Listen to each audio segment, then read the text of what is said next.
नमस्कार, मैं हूं आपके साथ ऋषि शुक्ला और आप देख रहे हैं के न्यूज की खास पेशकश स्पेशल रिपोर्ट। जिसमें सबसे पहले बात करेंगे महाराष्ट्र के चुनावी रण की।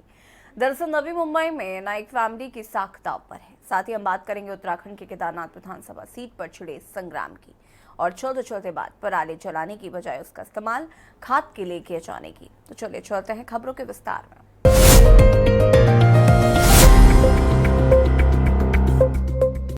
महाराष्ट्र विधानसभा की 288 सीटों के लिए प्रचार जोरों पर है। सत्ताधारी महायुति और विपक्षी महाविकास अघाड़ी दोनों ही गठबंधनों के लिए रियल टेस्ट 3 दर्जन सीटों पर माना जा रहा है। एक सीट को लेकर दिलचस्प जंग देखने को मिल रही है। हर पैतर आजमाया जा रहा है, हर दांव चला जा रहा है। बटेंगे तो कटेंगे जैसे नारों की गूंज है तो लुभावने वादों के जरिए सुनहरे कल की तस्वीर भी दिखाई जा रही है। वादों दावों के इस चुनावी मौसम में बात उन सीटों को लेकर भी हो रही है जहां के नतीजों ने सत्ता का खाका खींचने में अहम भूमिका निभाई थी। महाराष्ट्र के पिछले चुनाव में 37 सीटें ऐसी थी जहां हार जीत का अंतर 5000 से भी कम वोट का रहा था। वहीं जनता भी प्रत्याशियों के सामने अपनी मांगे रखकर मुद्दे गरमा रही। देखिए रिपोर्ट। पुणे वासियों की क्या है मुख्य मांगे? पुणे के लोगों ने जारी किया अपना नागरिक घोषणा पत्र। बिजली, सड़क, पानी का उठाया मुद्दा। उम्मीदवारों को सौंपा बुनियादी मुद्दों की लिस्ट। महाराष्ट्र विधानसभा चुनाव नजदीक आने के साथ ही पुणे के लोगों ने बुनियादी मुद्दे उठाने के लिए नागरिक घोषणा पत्र के रूप में अपनी मांगों का मसौदा तैयार किया है। उम्मीदवारों से अपने चुनावी घोषणा पत्रों में इन मांगों को शामिल करने का आग्रह किया है। बुनियादी मुद्दों के आधार पर नागरिकों ने नियमित जलापूर्ति का अभाव, खस्ता हाल सड़क, अतिक्रमण, यातायात व्यवधान, अव्यवस्थित जल निकासी प्रणाली, ध्वनि प्रदूषण अक्सर होती बिजली की कटौती और विकास योजनाओं के क्रियान्वयन की आवश्यकता जैसी मांगों को उठाया है। The main issue I am addressing today, or people are asking me about, is the water issue. If you might be knowing, Fursungi and Urali, Bapu has developed a separate water scheme for that area. So the remaining part, that is 9 villages and plus Ambegaon, the same issue is still there. There is no water supply. So that for that we are proposing that Ambegaon we have Jambulwadi Talao. So today the problem is we can sanction money for the water scheme, but the real problem is the source of water, from where the water is going to come, that we will supply over here. लोगों का दावा है कि क्षेत्र के 60 से अधिक आवासीय सोसाइटी में 18 वर्ष से अधिक समय से विशेषकर जलापूर्ति समेत अन्य बुनियादी सुविधाएं उपलब्ध नहीं हैं। पुणे नगर निगम की ओर से पाइपलाइन से पानी की सुविधा न होने के कारण इन सोसाइटी को पानी के लिए निजी टैंकरों पर निर्भर रहना पड़ता है और इससे सामूहिक रूप से प्रतिवर्ष करोड़ों रुपए खर्च होते हैं। पुणे छावनी सीट का क्या है पिछला रिकॉर्ड? 2019 के विधानसभा चुनाव में भाजपा के सुनील कांबले ने सीट जीती थी। सुनील कांबले को 41.21% के वोट शेयर के साथ 52.160 वोट मिले थे।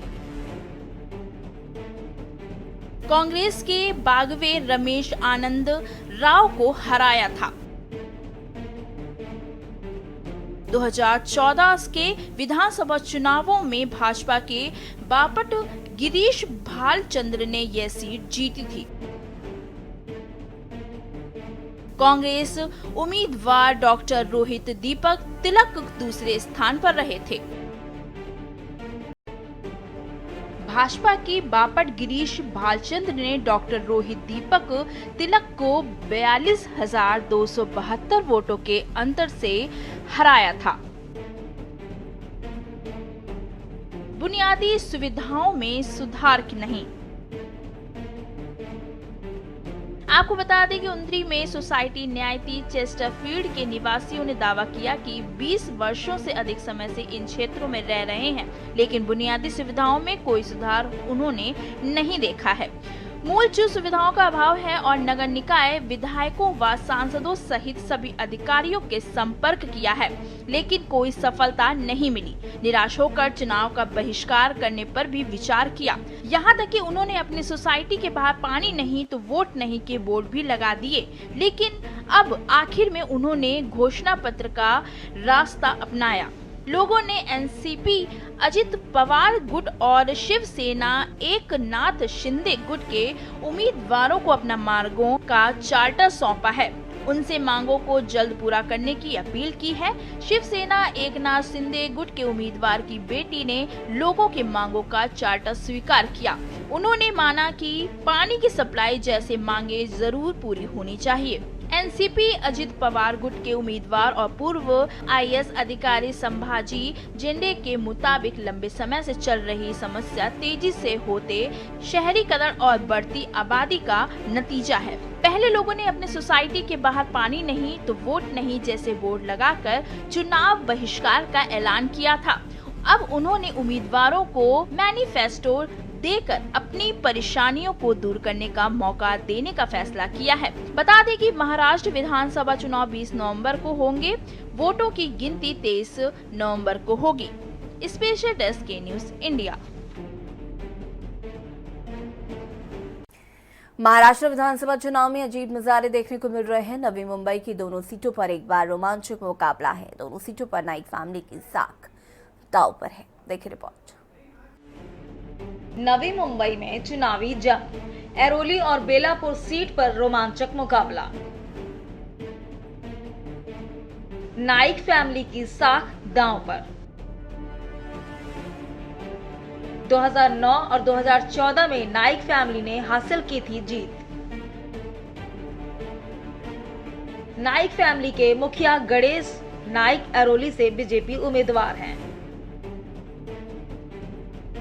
बेटे संदीप नाइक शरद पवार वाली एनसीपी से बेलापुर सीट से चुनाव मैदान में। नवी मुंबई की गिनती देश के सबसे वेल प्लान्ड शहरों में होती है। ये शहर इन दिनों महाराष्ट्र विधानसभा चुनाव में एक हाई प्रोफाइल सियासी लड़ाई का गवाह बन गया है। 2009 और 2014 में नाइक फैमिली ने नवी मुंबई की दोनों विधानसभा सीटों एरोली और बेलापुर पर जीत हासिल की थी, लेकिन इस बार एक तरफ नाइक फैमिली के मुखिया और गणेश नाइक एरोली से बीजेपी के उम्मीदवार हैं और दूसरी तरफ उनके बेटे संदीप नाइक हैं, जो हाल ही में बीजेपी से शरद पवार वाली एनसीपी में चले गए हैं और बेलापुर सीट से चुनाव लड़ रहे हैं। वहीं एमके मंडवी को उद्धव ठाकरे ने उम्मीदवार बनाया है। वो एरोली सीट पर जीत का दावा ठोक रहे हैं। वो कहते हैं कि नवी मुंबई की जनता इस बार पुराने उम्मीदवार को देखकर थक चुकी है। वे नया उम्मीदवार देखना चाहती है। बेलापुर में मौजूदा बीजेपी विधायक मंदा विजय महात्रे का कहना है कि उपचुनाव से उनका रिकॉर्ड और मजबूत हो जाएगा।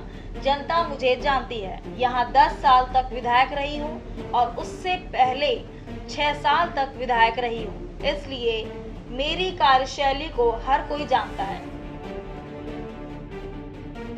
नई मुंबई की जनता इस बार जूना चेहरा देख देखकर कंटाल गई हुई है।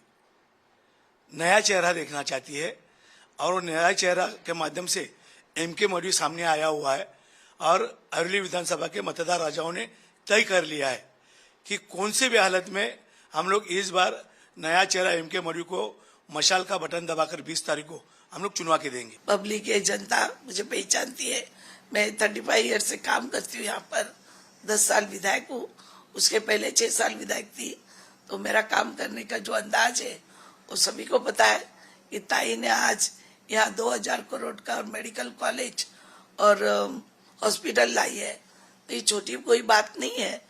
बड़े बड़े आमदारों को हॉस्पिटल नहीं मिलता है, मगर मुझे मिला है और काम चालू है। KG to PG free health में अभी नई मुंबई कारपोरेशन का जो फोर्टिस हॉस्पिटल है, जो सैफ्रॉन यानी भगवा रंग कार्ड धारण करती है या पीला रंग धारण करने वाले लोगों को महापालिका में एडमिट करके उधर ट्रांसफर करते हैं, तो 10, 15, 20 लाख तक का उनका मेडिकल का फ्री हो जाता है।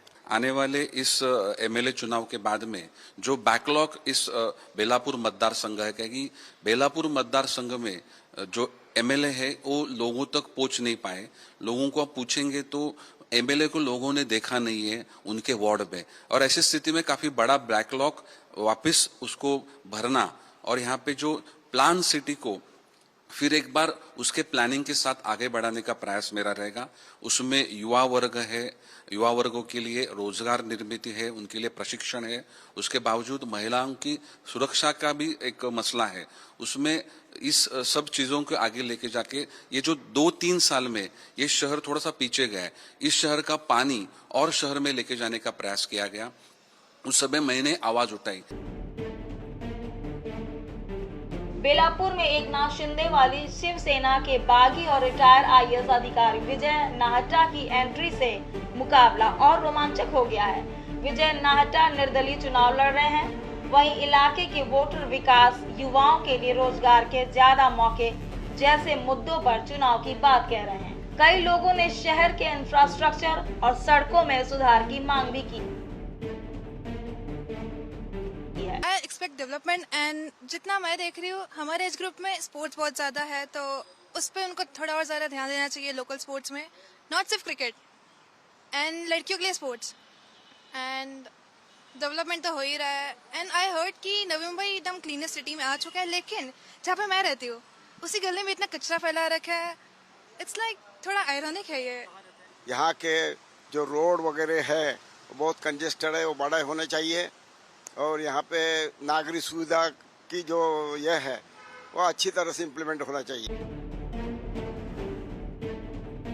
आपको बता दें कि महाराष्ट्र विधानसभा चुनाव में बागी उम्मीदवार ने शिवसेना और बीजेपी समेत राज्य की सभी पार्टियों के लिए बड़ी चिंता पैदा कर दी है।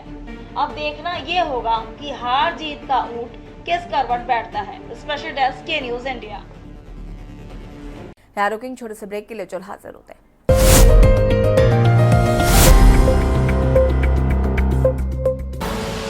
आप देख रहे हैं के न्यूज।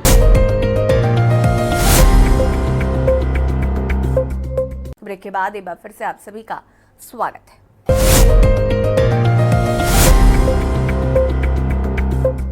उत्तराखंड की केदारनाथ विधानसभा सीट पर होने वाले उपचुनाव का काउंटडाउन शुरू हो गया है। मतदान के लिए करीब 1 सप्ताह का ही समय शेष रह गया है। भाजपा कांग्रेस के बीच आमने सामने की टक्कर देखने को मिल रही है और दोनों ही दलों ने पूरी ताकत इस चुनावी दंगल को जीतने में लगा रखी। इसी बीच हरीश रावत और बीजेपी नेता ऐश्वर्या रावत की मुलाकात ने राजनीतिक पारे को गरमा दिया है। देखिए रिपोर्ट।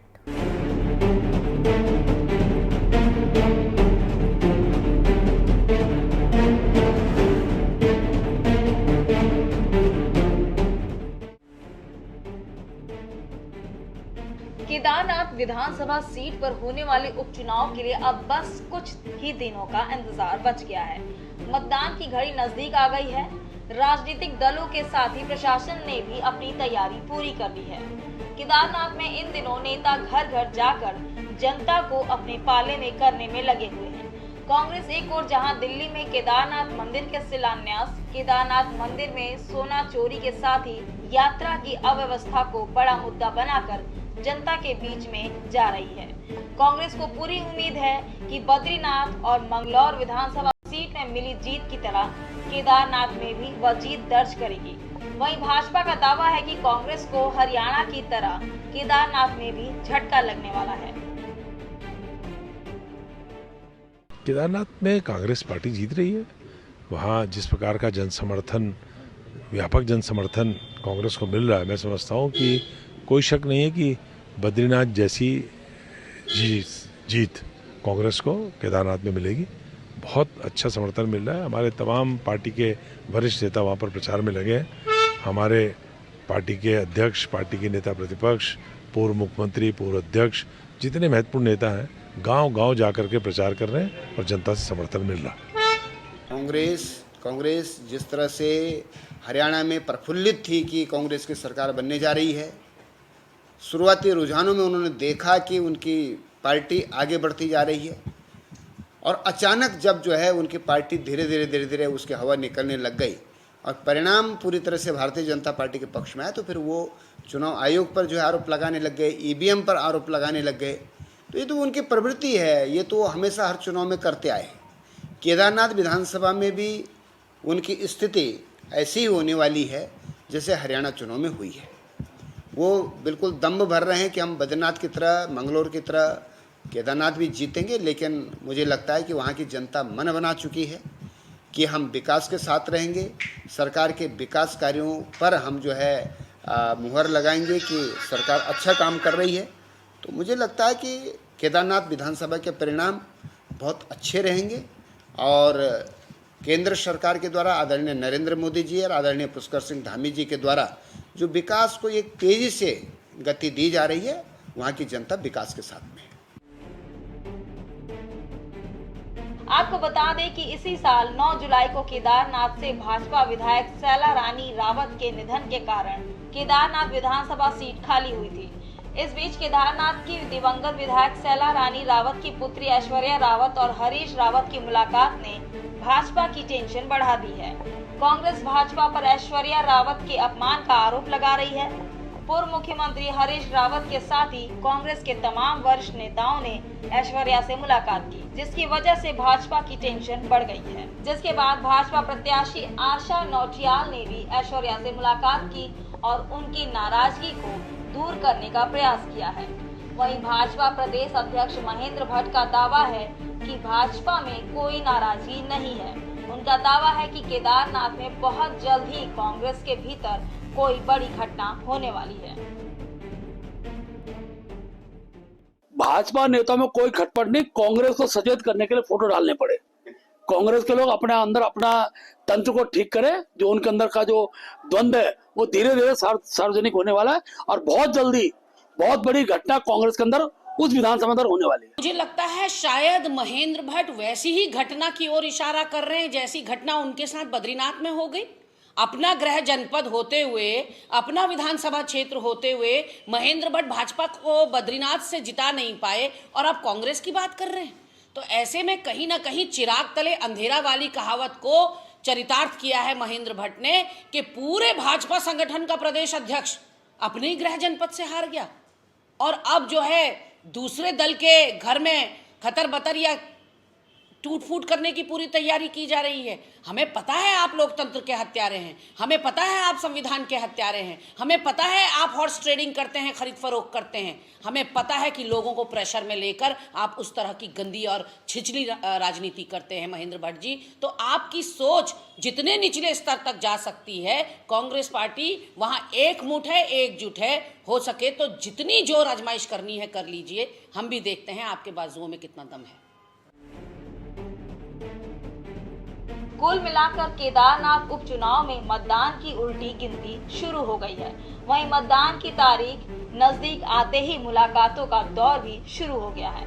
इसके साथ ही भाजपा अध्यक्ष के दावे ने राजनीतिक पारे को भी और ज्यादा गर्मा दिया है। सवाल ये है कि क्या भाजपा की तैयारी पर ऐश्वर्या की नाराजगी भारी पड़ेगी?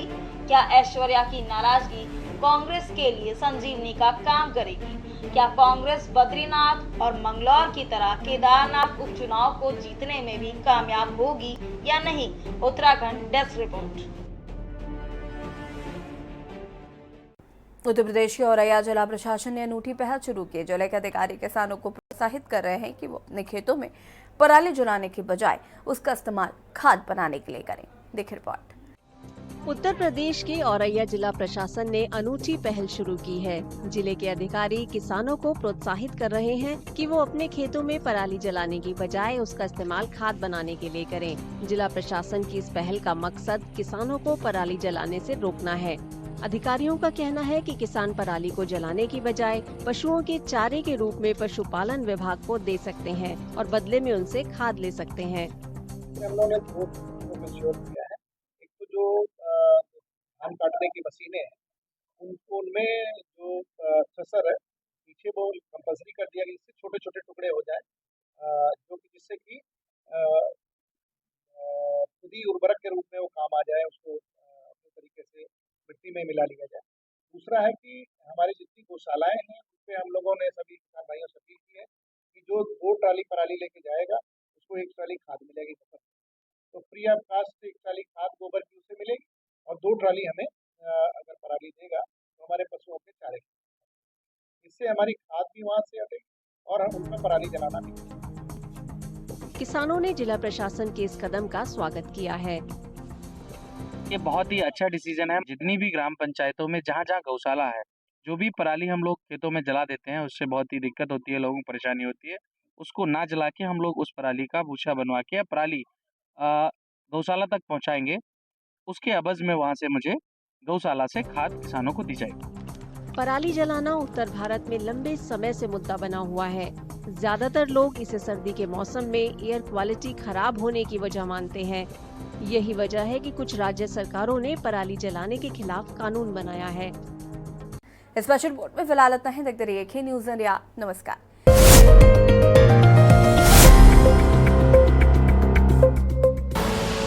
आप देख रहे हैं के न्यूज़, खबरों का सारथी।